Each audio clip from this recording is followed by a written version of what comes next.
Hi, this is Dr. Karen. I'm coming from my YouTube channel to talk about positive connectiveness.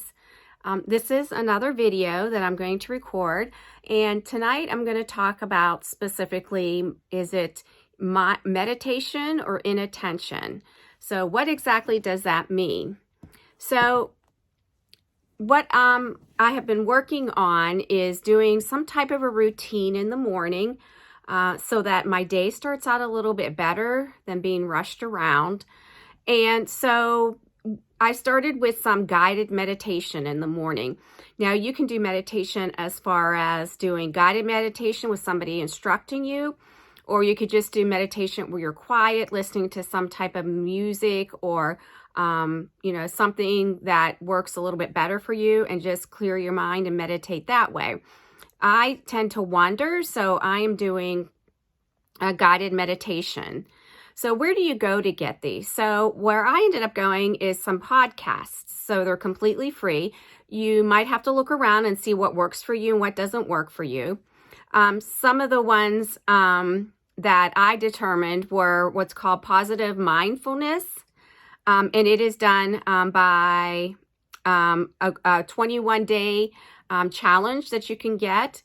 What I like about that one is they give you a specific word to focus on. She gives you a nice definition, and then she goes on to describe how you can use it and give you examples of it. A little bit different than that is what's called Live Awake, and that's done by Dr. Sarah Blondin. Actually, it's just Sarah Blondin. And that's the first one that I started with. Now, she talks specifically in somewhere that a guided place that you are going to be or where you're going to go. So those are the two podcasts that I have. Like I said, you can look up anywhere, search in the library under podcast, and find that works good for you. Some of the topics that they cover are things like you're a warrior, and it goes on to reinforce through affirmations how you are a warrior. There's also some of the other things they do, as I said before, is they give you a word to focus on. And one of those words that I had the other day was called cozy.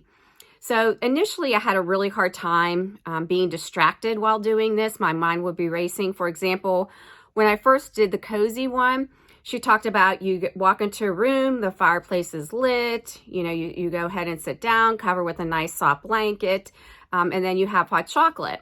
And the first thing I could think of was, well, who lit the fireplace and why is anybody supervising it?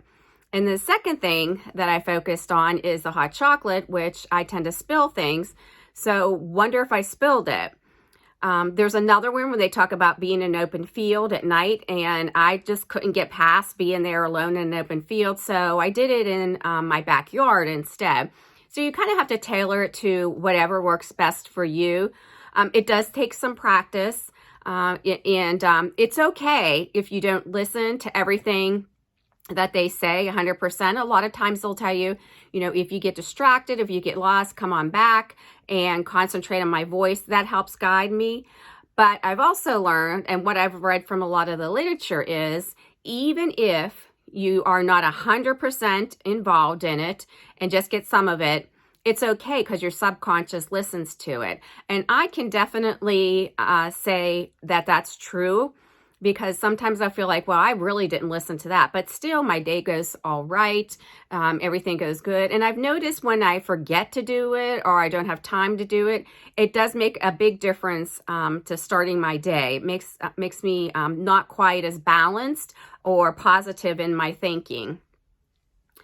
So find out what's best for you. As far as positions, a lot of times you may lay down.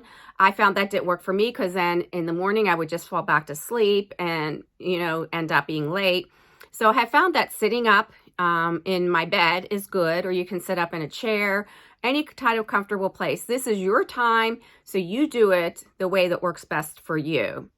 So even though you might have inattention to it, it still is still meditation. So something that you should try. It will help with your self-care, as I'm going to be talking about, and it will help make your day a lot more positive. Now, if you're a more night person and find that you just can't get into it in the morning, it takes usually about 10 to 15 minutes is all. So it's not very time consuming. But if you feel like that doesn't work for you, I do know some people that do it at night and it works a lot better for them that way. That's okay, because what happens is you sleep and it will still reflect in your morning thoughts and behaviors. So that's what I wanted to talk about today is meditation. I'll be bringing more topics regarding self-care, regarding being positive connectiveness, as I said in my initial video. I'll also talk about some chronic diseases. Since I am a nurse practitioner, I will talk about some other topics. So if there's anything that you would like for me to talk about, please let me know. And please follow me on this channel. I would appreciate it. Otherwise, take care and remember, think positive and be connected. Thank you. Bye-bye.